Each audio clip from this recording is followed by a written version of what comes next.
सबसे पहले शुरुआत प्रेम शुक्ला जी आपसे ही करते हुए, देखिए राहुल गांधी बड़े फॉर्म में आकर एक तो जातिगत गणना के मुद्दे पर आप लोगों को घेर रहे हैं, एमएसपी के मुद्दे को लेकर आप लोगों के सामने सवाल खड़े कर दिया और इन सब के इतर चक्रव्यूह की बात करते हुए ये कहा कि महाभारत काल में 6 लोगों ने चक्रव्यूह रची थी।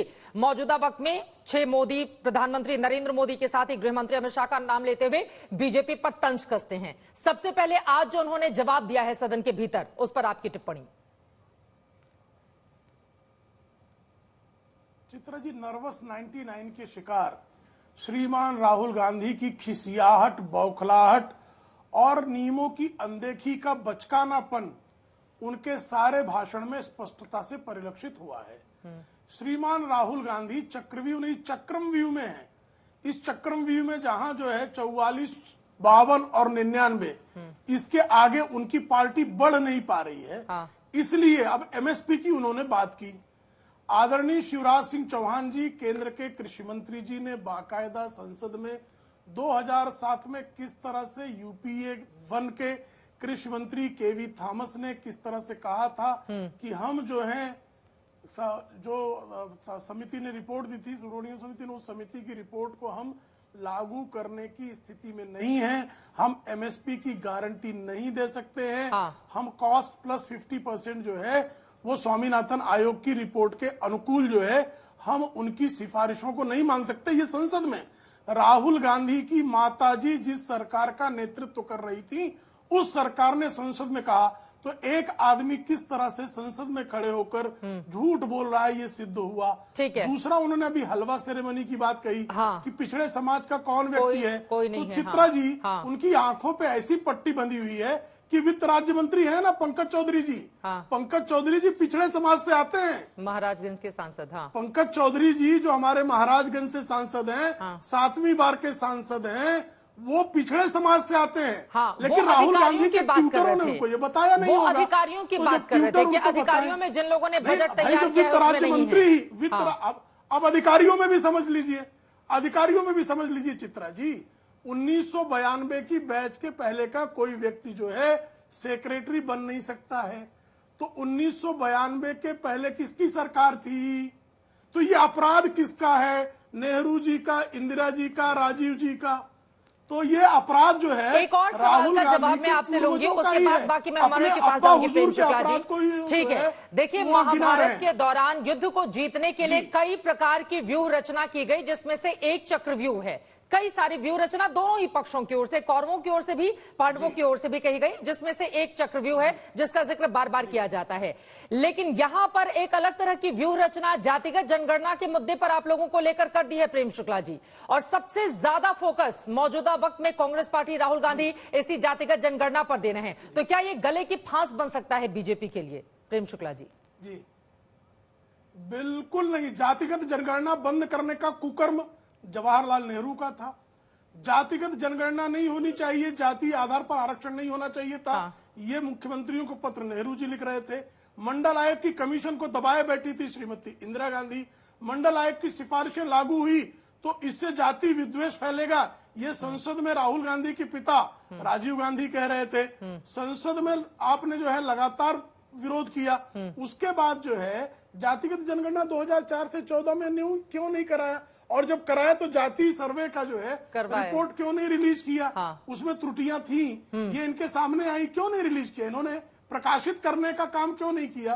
किसने इनसे? और अभी जो है मैं जवाब ले लेती हूं, सर्वे कर्नाटक में किया, आज तक दबाए बैठे हैं। किसने इनको रोक रखा? अजय वर्मा जी, आप कांग्रेस पार्टी को सपोर्ट करते हैं, इसी वजह से मेरा ये सवाल है। उसके बाद मैं बाकी मेहमानों के पास जाऊंगी। मनोज काका जी भी बड़ा मुस्कुरा रहे हैं। चित्ररंजन गगन जिनका आप वो सही कर ले, आरएलडी नहीं आरजेडी होगा। लेकिन अजय वर्मा जी आपके पास आते हुए मेरा आपसे ये सवाल है, अजय वर्मा जी, आप लोगों ने 2011 में जाति गणना हुई थी या नहीं हुई थी? यूपीए के शासनकाल में हुई थी। उस समय का डेटा तो 3 साल आपके पास थे ना, उस समय का डेटा आप लोगों ने रिलीज नहीं किया। क्यों नहीं रिलीज किया, ये देश के सामने बताया नहीं। और अब सबसे ज्यादा फोकस आप लोगों का, ऐसे भैया 3 बार की सरकार बन गई है अब बीजेपी की, एनडीए की, तो अब जातिगत जनगणना एक ऐसा मुद्दा ले आकर घेरते रहो।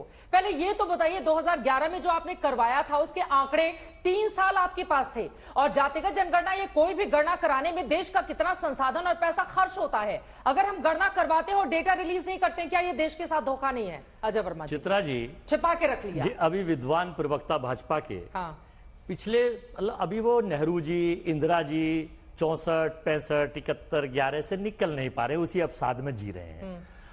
नरेंद्र मोदी जी ने यह कहा था, रशिया में देश के प्रधानमंत्री हैं, ज्ञानी प्रधानमंत्री हैं, मित्रों 2014 से पहले भारत निराशा और अवसाद और पता नहीं किस किस में जी रहा था। 2014 से पहले कई बार रशिया में, यानी देश की धरती से बाहर जाके भारत को निराशा और अवसाद में जी रहा था, कई बार कहा।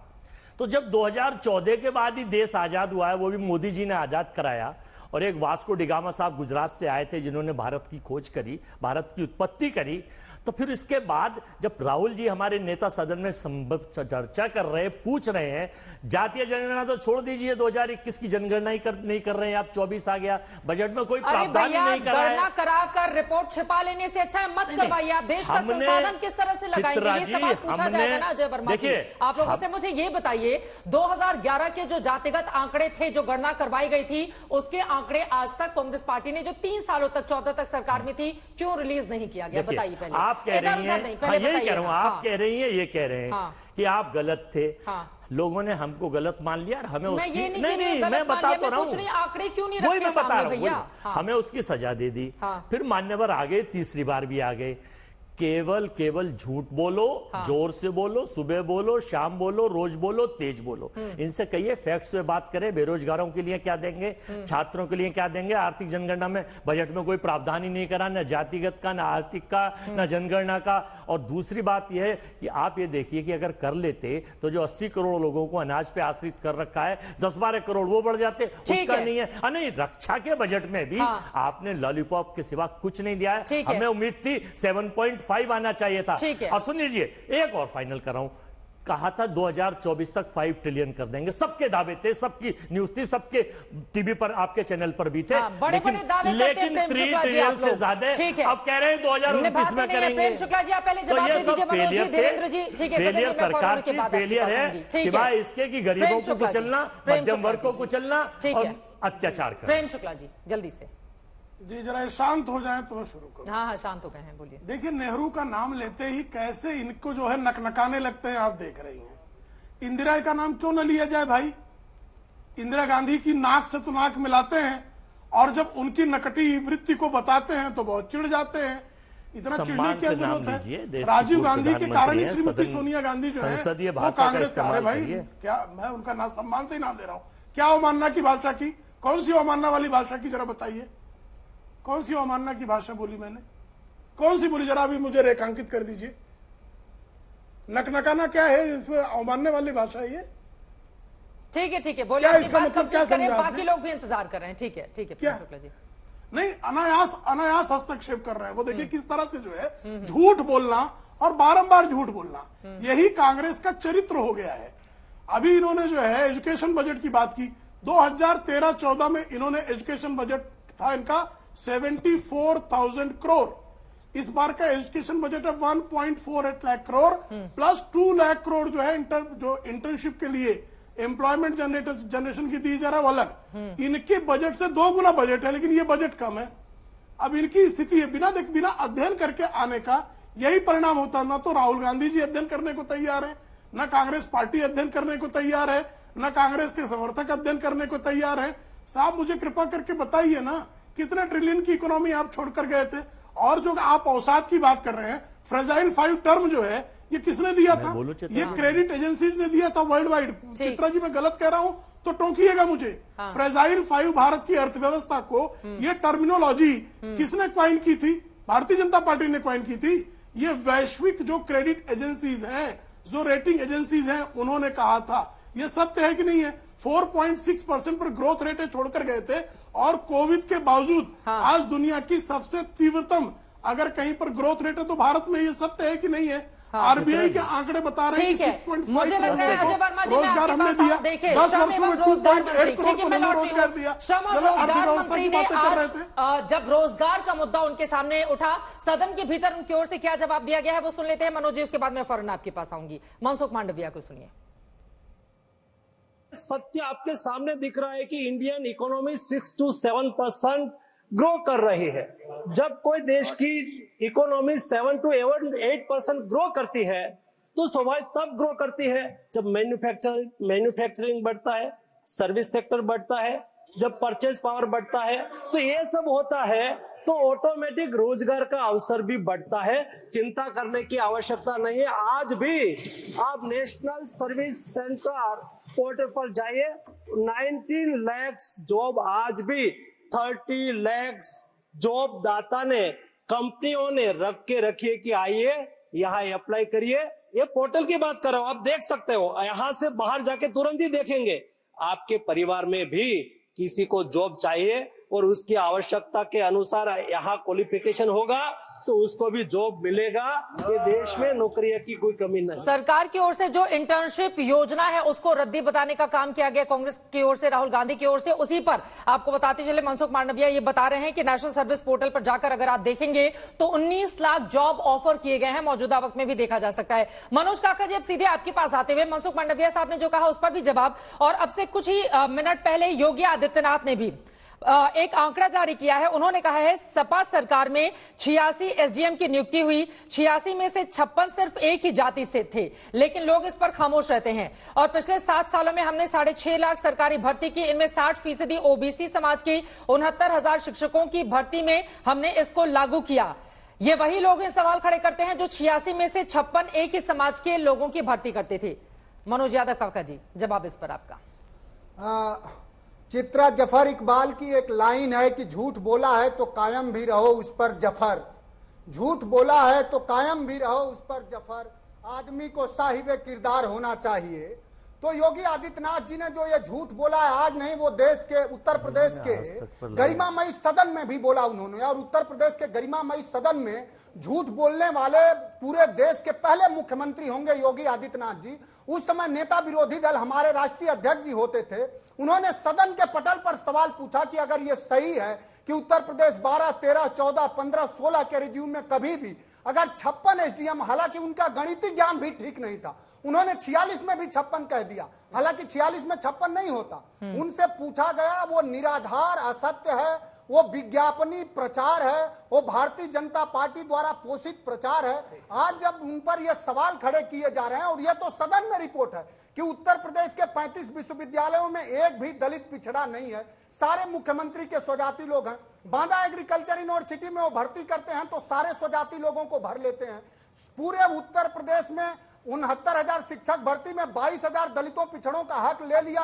6800 लड़के साल भर आंदोलन करते रहे, सड़कों पे लाठियां खाते रहे, गोलियां खाते रहे, लेकिन उनका हक नहीं दे पाए। असल में योगी आदित्यनाथ जी का जो पूरा विमर्श है वो मनुवादी है। उनका विमर्श जो आज महाभारत के द्रोणाचार्य गुरु बने लोग हैं, जो दलितों पिछड़ों से वोट लेना तो चाहते हैं लेकिन उनके प्रतिभा का अंगूठा काट लेना चाहते हैं, वो लोग हैं। सब बातें बताई बीजेपी के प्रवक्ता ने, कीर्तन गाया, लेकिन ये नहीं बताया कि जब मंडल कमीशन की रिपोर्ट इस देश में वीपी सिंह ने लागू किया तो मंडल कमीशन की रिपोर्ट अप्रासंगिक हो जाए, इसके लिए भारतीय जनता पार्टी के शीर्षस्थ नेता आडवाणी ने मंडल कमीशन के रिपोर्ट के विरोध में कमंडल यात्रा निकाली। किस लिए निकाली? वो कौन लोग थे जो मंडल कमीशन के विरोध में इस देश के सदन में गए, हल्ला मचाए? वो वही लोग थे जो भारतीय जनता पार्टी के लोग हैं, मनुवादी और द्रोणाचारी गुरु हैं, जो हर दलित पिछड़े के प्रतिभा का अंगूठा काट लेना चाहते हैं। आज हमारे नेता ने एक सवाल खड़ा किया कि जिस सरकार के नाक के नीचे यूपीएससी का प्रतिभागी छात्र डूब के मर जाते हैं, वो छात्र ही नहीं मरे हैं, सरकार का इकबाल मर गया है। उस सरकार को अपनी जिम्मेदारी लेने के बजाय दिन रात आप पर, इस पर, उन पर, मैं ये जानना चाह रहा हूं। अरे भैया, तो एलजी और आप दोनों की ही जिम्मेदारी है मनोज यादव काका जी, और हमारे नेता, बिल्कुल दोनों की ही जिम्मेदारी है। एलजी और आम आदमी पार्टी, अरविंद केजरीवाल, दोनों के बीच में देखिए, उस विषय पर अभी हम चर्चा नहीं कर रहे हैं, 6 बजे उस पर विस्तार से ग्राउंड जीरो से चर्चा होनी है, लेकिन ये बेहद गंभीर विषय है। दोनों ही जिम्मेदार हैं, अधिकारों की पॉलिटिक्स दोनों ही करते हैं, लेकिन उसकी नहीं सब मनोज यादव काका जी, अब हम स्पीच देने नहीं आए ना रैली में। आप तो सवाल इतना लंबा चौड़ा बोल चुके, 2 और लोग हैं। आप तो सब समझती हैं, आप तो सब समझ। योगी आदित्यनाथ जी में अगर इतनी सच्चाई है तो इस हिंदुस्तान के देश की पटल पर, देश की सदन में और उत्तर प्रदेश की सदन में वो रिकॉर्ड लाएं। और मैं आपसे यकीन दिला के कह सकता हूं, पूरा भरोसा है कि वो झूठ बोल रहे हैं। योगी आदित्यनाथ का पूरा विमर्श वही है कि सुन लीजिए कि राजा ने बोला रात है, मंत्री ने बोला रात है, रानी ने बोला रात है, और ये सुबह सुबह की बात है। ठीक है, पूरा झूठी उनको डेटा प्रस्तुत किया जा रहा है। आज उत्तर प्रदेश की आज की हालात बताए ना कि उत्तर प्रदेश के 75 जनपद में कितने में डीएम, कप्तान, एसपी दलित और पिछड़े वर्ग के हैं। उनका मुख्य सचिव किस जाति का है, डीजीपी किस जाति का है, प्रमुख सचिव गृह किस जाति का है। आज बजट में भी जाति खोज रहे थे राहुल गांधी, उत्तर प्रदेश के जो अधिकारी खड़े हैं उनमें तो मतलब बजट में भी मुझे लग रहा है कि प्रेम शुक्ला जी इस पर जवाब देंगे कि फोटो में कितने अधिकारी किस जाति से खड़े हैं। देश के लिए ये ज्यादा इंपॉर्टेंट है। मनोज काका जी, आप मेरी बात सुनिए ना, सवाल भी सुनने का धैर्य दिखाइए। या ये ज्यादा इंपॉर्टेंट है कि आम लोगों के हितों के मद्देनजर रोजगार की व्यवस्था है या नहीं है, महंगाई को लेकर सरकार के क्या प्रयत्न हैं, किसानों को लेकर सरकार, या फिर हम जाति जितने अधिकारी खड़े हैं भैया उनके माथे पर लगा दो कि कौन सी किस जाति के हैं। क्या इस तरह से हम आगे बढ़ेंगे मनोज यादव काका जी?